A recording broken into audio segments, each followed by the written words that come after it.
বাড়িতে আমার লক্ষ্মী আছে, তাই আমি প্রতি বছরই ছোটো মোটো করে লক্ষ্মী পুজো দিই। মাকে দুধ দই মধু ঘি দিয়ে ভালো করে স্নান করিয়ে দিলাম। স্নান করিয়ে এবার জল আর গঙ্গা জল দিয়ে মাকে আবার পরিষ্কার করিয়ে নিলাম।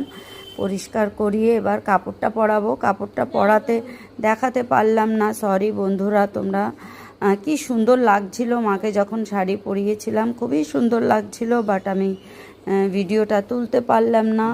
তো এখন আমি সব জোগাড় করে নিয়েছি, নিজেই আমি হাতে রান্না করেছি, আর মার ভোগ ঠোক সব আমি নিজের হাতে করেছি। সব জোগাড় হয়ে গেছে। এবার মাকে আমি পুজো দেওয়া শুরু করে দিয়েছি।